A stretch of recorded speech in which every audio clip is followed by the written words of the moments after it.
윈도우 파일 시스템에는 크게 FAT32, NTFS, ReadFS 이렇게 존재한다고 보시면 되고요. FAT은 뭐냐, 다른 말로 FAT16이라고도 불러요. 왜 그러냐면, 일단 이따가 설명할게요. 16에 대한 부분은. 디스크 용량이 최대 2기가까지 해서 포맷을 할 수가 있는 거예요. FAT 방식으로 만약에 포맷을 하면, 이 디스크 용량이 2기가를 넘어서잖아요. 그럼 나머지는 그냥 버려야 돼요. 그 다음에 파일이 한 개 최대 사이즈는 2기가. 그러니까 예를 들어서 우리가 뭐 영어 같은 것들 보면은 파일이 하나가 2기가가 넘는 경우가 많죠. 그런 경우에는 이 FAT 방식으로는 저장이 불가능하겠죠. 그리고 이제 FAT은 원래는 뭐냐면은 파일 FAT 해서 파일 할당 테이블이라는 뜻이거든요. 파일 할당 테이블은 근데 예전에는 그래서 그게 파일 할당 테이블이라는 이름으로 그 이야기를 했었는데 그 이후에는 이게 파일 시스템으로 이름을 사용을 하게 된 것입니다. 그래서 여기서 FAT 테이블의 기본 크기는 16비트로 이루어져 있다 해가지고 이게 FAT 테이블 파일 할당 테이블이 16비트로 이루어져 있어서 그러니까 FAT FAT16이라고 부르는 것이죠. 그러면 파일 할당 테이블이 32비트로 이루어져 있기 때문에 FAT32라고 부르는 것인지 눈치채셨죠?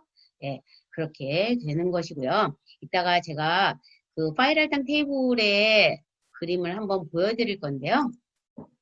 지금 보여드릴게요. 자, 윈도우 파일 시스템의 구조는 얘는 지금 현재 여기에서 예를 들은 이 얘들은 뭐냐면 FAT16을 기준으로 해서 설명을 하고 있는 것입니다. 그래서 FAT16 파일 시스템을 기준으로 해서 설명을 하고 있는 거고요. 우리가 예를 들어서 하드디스크를 포맷을 한다. 그러면은 거기에는 이렇게 우리가 FAT16으로 포맷을 하면 여기에 시스템 영역이 이렇게 존재를 하고요. 그 다음에 데이터 영역이 존재를 하는 거예요. 데이터 영역, 시스템 영역. 그래서 시스템 영역에는 뭐가 존재하냐면은 여기에 부트 레코드 부분, 그 다음에 파일 할당 테이블 부분, 그 다음에 루트 디렉토리 부분, 그 다음에 여기에 데이터 영역 부분은 클러스터 1, 2, 3, N까지 이렇게 존재를 하는데요. 이게 파일 할당 테이블을 설명하려고 이 그림까지 넘어왔는데 파일 할당 테이블은 뭐냐면 지금 여기서는 시스템이 어디까지가 시스템 영역이죠? 여기까지가 시스템 영역이죠. 그죠? 요 그림을 조금 더 자세하게 그려놓은 그림이 바로 여기 부분인데요. 여기에서 보면 얘가 파일 할당 테이블이 1부터 FAT16은 몇 번까지 존재하겠어요? 16까지 존재하겠죠. FAT32는요. 32비트까지 존재하겠죠. 이런 뜻이에요. 얘를 이제 이따가 얘 사용법을 한번 설명을 드리도록 하겠습니다. 그래서 여기 이제 FAT 테이블 뭐죠? 얘는 하드디스크에 파일을 담는 최소 단위가 클러스터예요.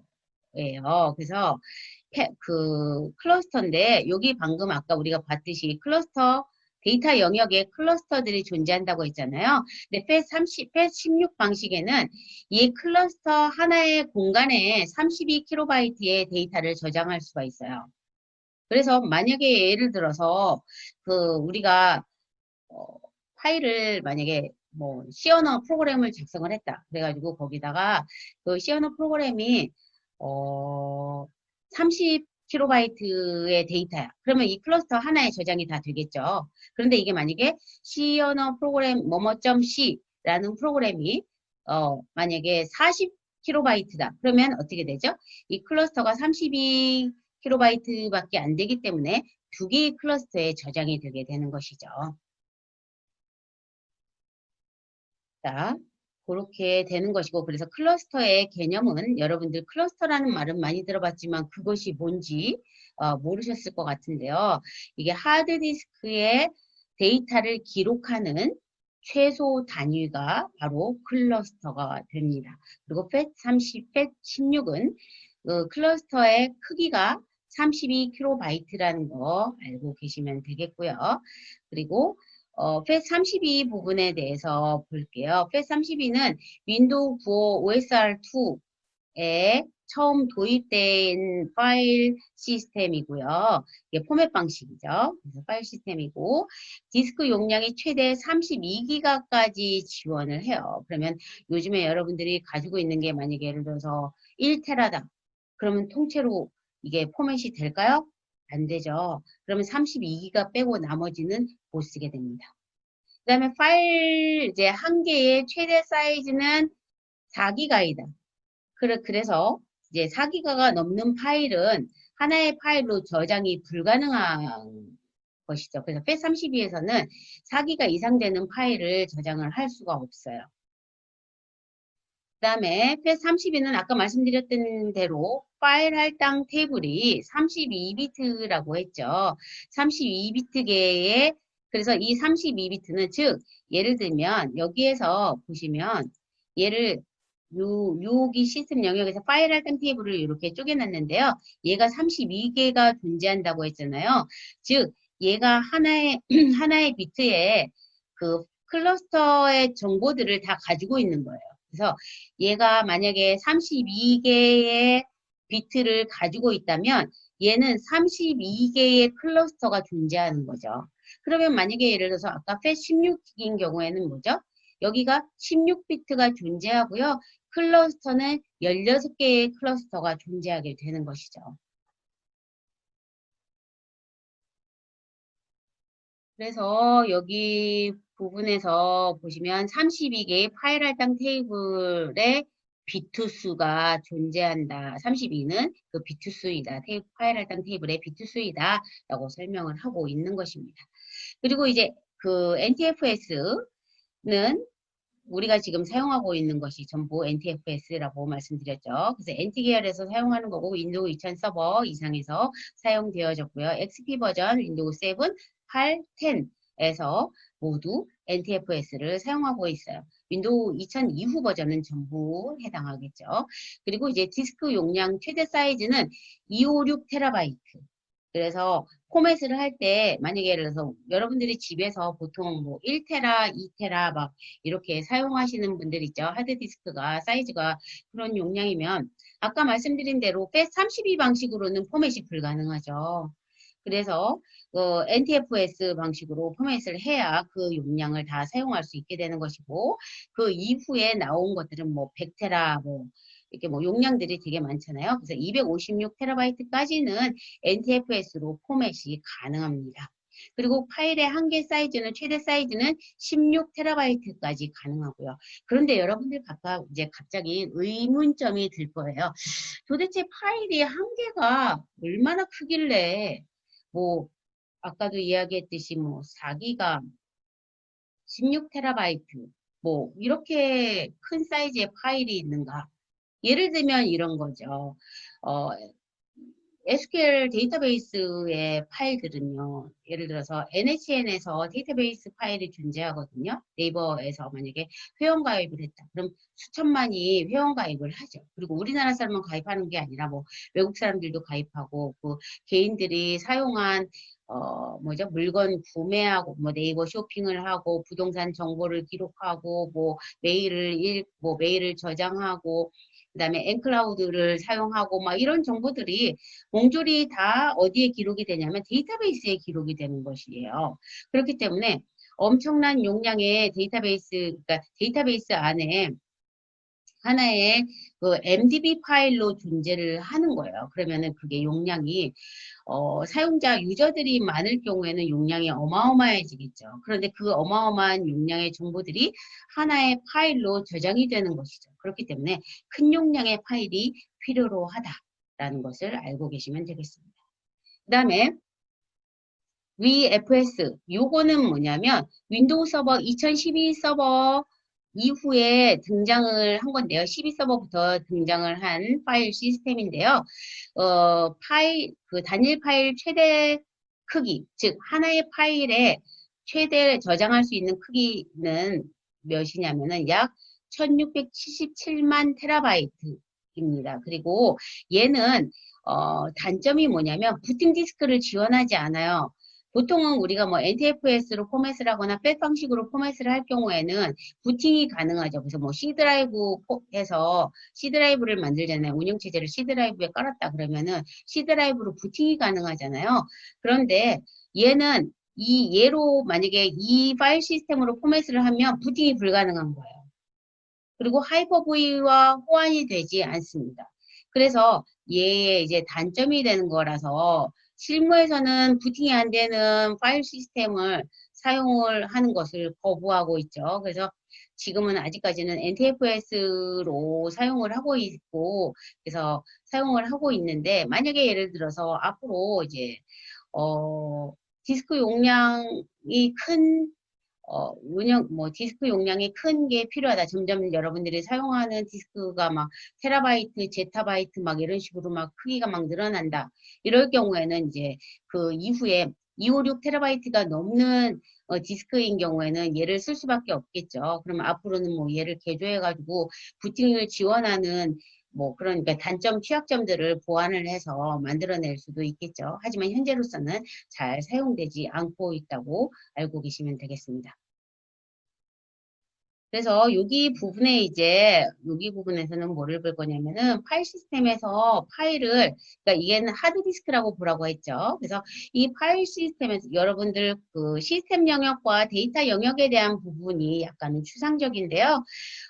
제가 그 2012 서버를 이제 띄워놨다고 했죠. 띄워놨는데요. 여기 2012 서버 부분에서 보면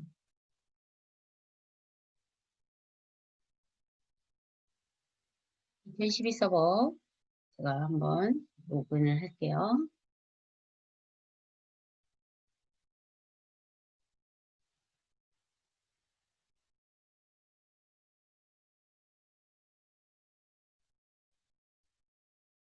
여기서 이제 로그인 하면 여기에 여러분들도 이제 한번 그 2012 서버를 띄워서 실행을 해보시기 바랍니다. 여기에 이제 2012 서버를 띄운 상태에서 여기 오른쪽 버튼을 눌러서 이렇게 보시면 디스크 관리라는 부분이 있어요. 디스크 관리를 이렇게 들어가잖아요. 그러면 디스크 관리로 들어가면 이렇게 생겼어요. 디스크 관리자가 이렇게 생겼어요. 디스크 관리자인데 여기에서 여러분들 VMware에서 프로그램 운영체제를 설치했을 때 기본으로 60GB 잡아서 설치를 했잖아요. 그리고 여기에는 이제 제가 디스크를 일부러 여러분들 보여드리려고 추가를 했어요. 몇 개의 디스크를 가상 디스크를 추가를 한 거거든요. VMware 안에다가 추가를 한 거고요. 그런데 여기에서 보시면 얘는 여기에 윈도우 2012 서버가 깔려있는 디스크예요. 윈도우 2012 서버가 깔려있고 여기에 C 드라이브 보이시죠? C 드라이브 보이시는데 여기에 보면 시스템 리저브드라고 되어 있어요. 시스템 예약돼서 사용되는 부분인데요. 여기가 여기 부분이 이제 바로 그 시스템 그러니까 그 예약된 부분이 이렇게 존재하고요. 그 다음에 여기 C 드라이브, 부팅하는 곳이죠. 여기가 이렇게 존재를 하고 있습니다. 그래서 다시 PPT 자료로 돌아가서 거기 그 시스템 영역, 방금 보여준 그 시스템 영역이 존재한다고 했잖아요. 그 시스템 영역이라고 보시면 되고요. 그 시스템 영역, 예약된 뭐 영역, 이렇게 보시면 되고요. 거기에, 요 부분에서 이제 파일을 저장하고 쓰고 뭐 그런 것을 제가 클러스터 단위로 이루어진다고 했는데요. 이게 클러스터가 1부터 얘가 아까 그 뭐죠? 그 FAT32 같은 경우에는 32비트 존재한다고 그랬죠. 파일 할당 테이블이. 그리고 클러스터도 32개 존재한다고 했고요. 그 32개만큼 존재한다고 했는데 여기에 src, 그러니까 뭐죠? 소스 디렉토리를 클러스터 1에다가, 여기는 이제 루트 디렉토리가 있고요. 클러스터 1에다가 소스 디렉토리를 하나 생성을 합니다. 이 소스 디렉토리를 생성을 해서 여기다가, 어느 클러스터에 파일을, 어디, 몇 번 클러스터에다가 무슨 파일을 저장해 놨고, 걔는 언제 작성을 했고, 언제 수정했고, 그런 정보들이 여기에 이제 기록이 되는 것이에요. 기록이 되는 거고, 그 다음에 요 소스 디렉토리가 생성된 것도 클러스터 1에 정보가 저장되어 있는 거기 때문에 루트 디렉토리 부분에 이 소스 디렉토리가 클러스터 1에 저장되어 있다고 이렇게 표시를 해두는 겁니다. 표시를 해두는데요. 그 다음에 이제 만약에 이 뒤에서 네, test.c라는 우리가 이제 C 언어 프로그램을 작성을 하고 나서 test.c라는 파일이 생성이 됐다. 만약에 예를 들어서 생성이 됐다. 그럼 얘는 어떻게 저장이 되냐면 이제 기존의 클러스터 1에 다른 파일이 저장이 됐잖아요. 소스 디렉토리가 저장이 됐기 때문에 클러스터 2부터 저장이 돼야지 되겠죠. 그래서 test.c 파일이 얘는 만약에 요거 하나에 FAT16인 경우에는 32kB라고 했으니까 얘는 32kB가 넘는 파일이겠네요. 그죠? 그래서 클러스터 2에 저장이 되는데 여기에 이렇게 기록이 되는 거예요. 클러스터 1에 이 저장된 정보들이 기록이 된다고 했죠. 그래서 test.c가 2번 클러스터에 저장됐고 몇 날 몇 시에 저장됐고 뭐 그런 정보들이 저장이 되는 것이고요. 그리고 이제 클러스터 2 여기에는 이제 파일 할당 테이블에서는 2비트 두 번째 비트에 클러스터 2에 대한 정보가 기록이 되는 것이에요. 세 번째 클러스터는 세 번째 비트에 저장이 되는 거고요. 이런 형태로 되는데 아까도 말씀드렸듯이 여기에 이제 클러스터 1에 파일에 대한 정보가 저장될 때 첫 번째 클러스터 값만 가리키는 거예요. 즉 어디에부터 기록되기 시작됐다 라고만 기록하는 거죠. 그러면 클러스터 2에 저장했어 라고 해주고요. 그 다음에 여기 클러스터 2에로 가보잖아요. 그러면 이제 2비트 두 번째 비트에 가보면 다음 여기 이 파일이 그러니까 클러스터 3에 저장이 됐다고 표시를 이렇게 해놓는 겁니다. 그러면은 클러스터 3에도 저장이 된 것을 확인할 수가 있죠. 그리고 그럼 세 번째 비트에 가서 확인하면 끝이라고 표현했는데, 즉 여기 두 개의 클러스터에 저장하고 끝났다 이런 뜻이에요. 그 다음에 여기 아래 부분에서 보면 이제 테스트 C 말고 c.hwp라는 파일이 저장이 된다. 이러면 얘도 그럼 뭐죠? 32kB를 넘는 파일이 되겠죠. 그리고 만약에 예를 들어서 32kB를 넘는데 만약에 원래 그럼 두 개의 클러스터를 합치면 64kB잖아요. 근데 40kB다. 그러면은 24kB는 버려지게 되는 거죠. 이 공간이. 그런 형태로 되어 있는데요. c.hwp를 저장을 할 때는 또 마찬가지로 루트 디렉토리나 클러스터 1에다가 정보를 저장을 합니다. 저장을 해서 c.hwp는 4번 클러스터부터 저장되기 시작됐다 라고 기록을 합니다. 그럼 클러스터 4번에 저장되어 있고요. 그럼 얘 4비트로 가서 확인을 하는 거죠.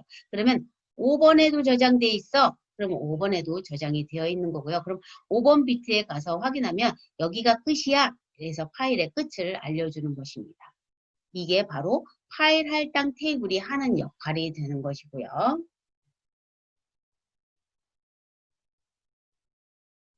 그리고 만약에 예를 들어서 test.c라는 파일이 추가로 나중에 이제 이 파일을 열어가지고 프로그램을 수정하거나 파일을 추가로 작성을 했어요. 그러면 얘는 추가로 작성해야 되는데 클러스터 4하고 5가 c.acwp라는 파일이 저장되어 있으니까 그 다음에 클러스터 6에 저장할 수밖에 없겠죠. 그래서 얘네들은 이제 물리적으로는 실제는 떨어져 있는 거예요. 수정했을 경우에는 떨어져 있는데 이 test.c 라는 파일이 이제 추가로 작성이 됐을 경우에 이 파일이 수정되거나 작성됐을 경우에 클러스터 6에 저장이 되고 이 정보는 또 어디에 저장이 될까요? 뭐죠? 6번 비트, 이게 6번째 비트에 저장이 돼요. 파일 할당 테이블에. 그래서 여기는 끝. 이 안에 32KB 이내에서 끝났어. 끝. 이렇게 되는 겁니다. 그래서 파일이 이런 형태로 기록이 되는 것을 볼 수 있습니다. 자, 그 다음에 윈도우 부팅 순서에 대해서 할게요. 윈도우 부팅 순서는, 일단은 우리가 처음에, 파워 셀프 테스트가 진행이 돼요. 그걸 포스트라고 부르는데요. 포스트는, 말하자면, 우리, 처음에 장치들이, 그러니까, 그, 바이오스에서 이 포스트를 실행을 하는데, 이 바이오스는 뭐냐면, 베이직 인풋 아웃풋 시스템이다. 해가지고, 베이직 입출력 시스템을 이제 관할을 하는데요. 얘가 바이오스 안에서 포스트를 실행을 해서 파워 셀프 테스트를 진행하는데, 예를 들면, 그래픽 카드가, 만약에 이제, 그래픽 카드가 잘 꽂혀 있나, 보고 만약에 제대로 안 꽂혀 있다, 인식이 안 돼, 그러면은 뭐예요? 삑삑 이런 소리를 내죠. 이런 비품 같은 것들을 기계적으로 발생시키는 게 바로 포스트에서 하는 역할이 되는 것입니다. 그 다음에 이제 그거를 이제 포스트 파워 셀프 테스트가 진행이 끝나고 나면 이제 여기도 바이오스 모드에서 진행되는 단계예요. 1단계, 2단계가 둘 다 바이오스 모드에서 진행이 되는데요. 바이오스 모드에서 CMOS에 저장되어 있는 값, 즉 CMOS는 뭐 예를 들면 부팅 순서, C 드라이브 순서가 뭐 C 드라이브, D 드라이브, 뭐 USB 뭐 이런 형태로 이제 설정을 할 수가 있잖아요. 그래서 C 드라이브로 부팅이 만약에 된다 그러면 이런 부팅 정보들을 이제 가지고 와서 시스템에 적용하는 역할을 하는 거죠.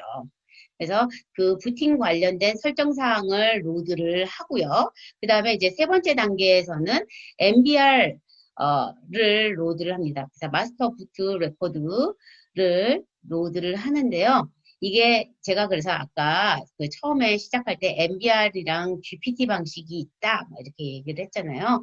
그래서 파일을 포맷하는 방식에는 MBR 방식과 GPT 방식이 있는데 당연히 FAT 16을 기준으로 설명을 하는 부분이라서 여기 부분은 MBR에 대해서 또는 뭐 FAT 16이 아니어도 FAT 32, FAT 그 다음에 NTFS도 모두 MBR 방식으로 포맷이 가능합니다. 그래서 32기가까지는 MBR로 포맷이 가능하다고 했죠.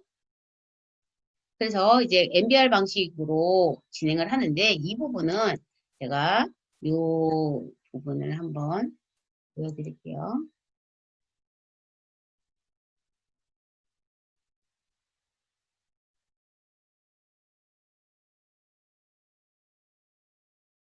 이게 MBR이 뭐고 GPT가 뭔가 여기 부분을 이제 한번 살펴보시면 얘는 지금 아까 제가 VM웨어의 윈도우 운영체제에 2012 서버가 깔려 있다고 했잖아요. 여기에 속성창을 열어서 보잖아요. 속성창을 열어서 보면 여기 볼륨이라는 탭이 존재하고요.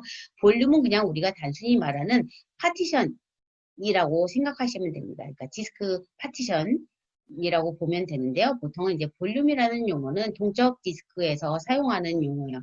파티션은 물리적인 느낌이 강하고요. 그 다음에 볼륨은 논리적인 느낌으로 이야기하는 거라고 보시면 됩니다. 그래서 대충 이제 볼륨을 생각할 때는 디스크 파티션이다 라고 생각하면 감이 또 빨리 오실 겁니다.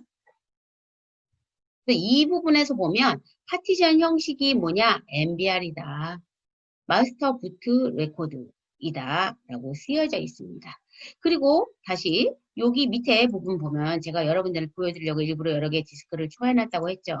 그래서 여기에서 보면 또 볼륨을 보잖아요. 그럼 여기도 MBR로 포맷이 되어 있는 것을 볼 수가 있어요. 그리고 또 이 밑에 디스크 2에서 보시면 얘는 볼륨 탭에서 보시면 GPT, 가이드 파티션 테이블, GPT로 포맷이 되어 있는 것을 볼 수가 있습니다. 그래서 MBR이나 GPT나 예를 들어서 GPT는 작은 용량에 있는 디스크, 작은 용량의 디스크도 뭐 포맷이 가능한데요. 용량의 사이즈, 그러니까 파일 사이즈, 디스크 사이즈가 크게 지원되는 방식이 바로 GPT 방식인 것입니다. 그래서 32기가를 넘었을 경우에는 GPT 방식으로 포맷을 해야 되겠죠. 그죠? 뭐 1테라, 2테라, 뭐 몇 테라 그런 것들은 GPT 방식으로 포맷을 해야 된다는 것이고요.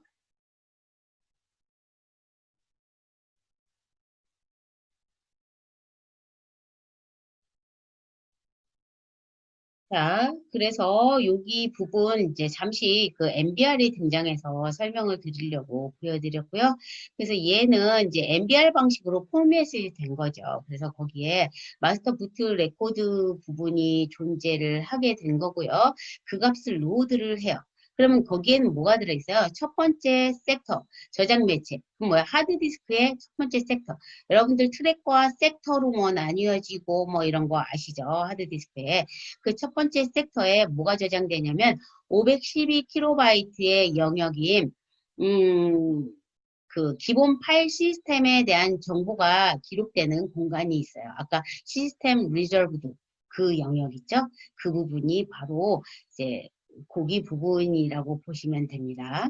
그 다음에 그래서 얘를 MBR을 로드를 하고요. 그 다음 단계에서는 NT 로더를 실행을 해요. 근데 NT 로더는 뭐냐면 하드디스크의 부팅 파티션에 있는 프로그램인데요. 아까 C 드라이브의 C 드라이브가 부팅 파티션이었죠. 그 C 드라이브에 그 NT C 드라이브 그 부분에 존재하는 부분인데 윈도우 서버 2000이 부팅될 수 있도록 간단한 파일 시스템을 실행하고 부트 INI 파일의 내용을 읽어 가능한 부팅 옵션을 보여준다 이렇게 되어 있는데 이게 옛날에는 이게 부팅 INI 파일이 존재를 했었어요. 그래가지고 여기 요 버전들은 존재를 했던 거죠. 그래서 얘 부팅 INI 파일이 하는 역할이 뭐냐면 옛날에 여기 요거는 만약에 예를 들어서 윈도우 10도 깔고 윈도우 2012 서버도 깔고 지금은 우리가 뭐 VMware를 이용을 해가지고 그 안에다가 가상 운영체제를 깔지만 기존에 이제 그냥 만약에 예를 들어서 로컬에다가 깐다 이러면은 윈도우 그러니까 데스크탑용 운영체제 그리고 서버용 운영체제를 두 개를 깔 수도 있었어요. 그래서 멀티부팅이 가능했었거든요. 멀티부팅이 가능한데 여기에는 그 정보가 담아져 있는 거예요. 그래서 뭐 C 드라이브로 부팅할래? 아니면 D 드라이브로 부팅할래?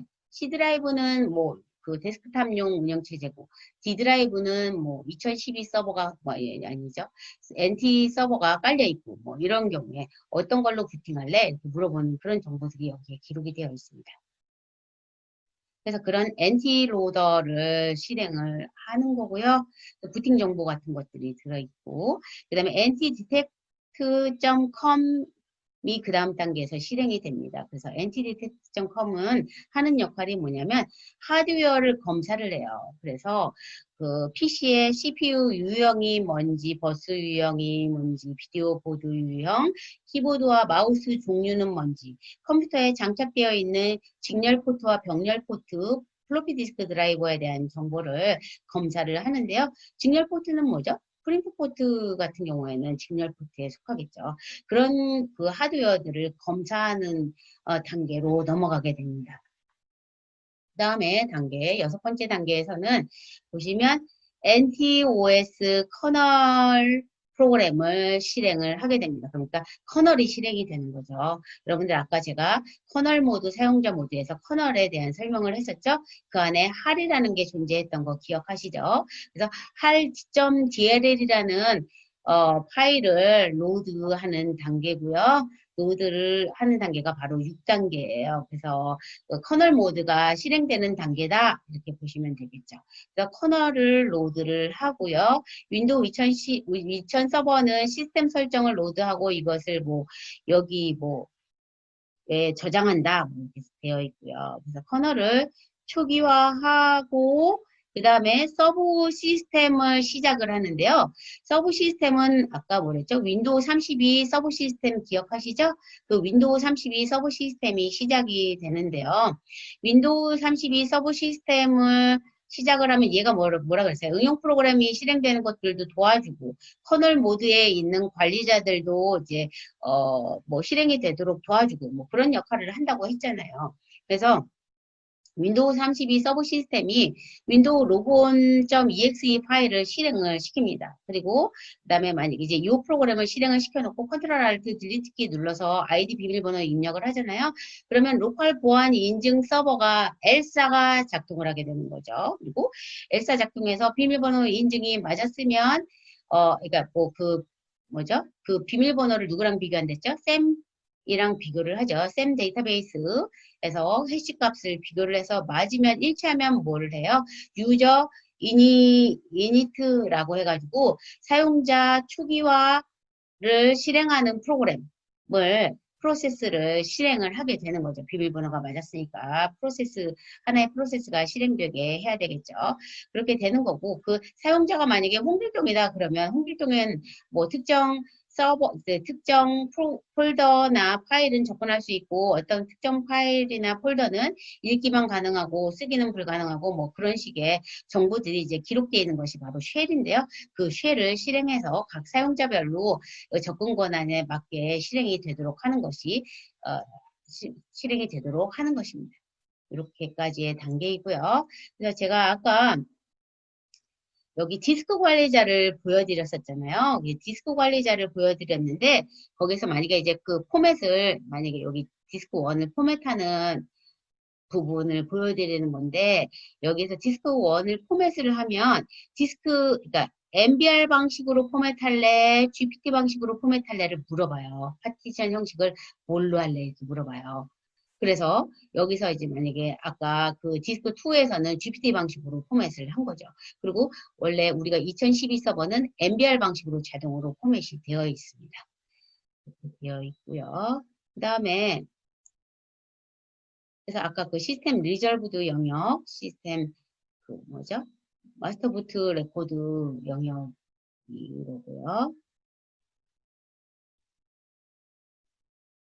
이거는 이제 다 보여드렸습니다. 그리고 이제 마지막 부분입니다. 마지막인데요.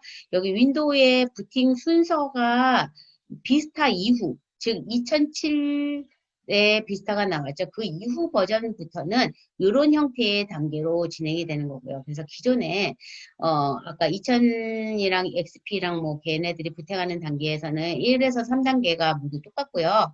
그 다음에 4단계부터는 그러니까 지금 MBR을 로드한 이후에는 윈도우 부트 서브 시스템이 작동을 하고요.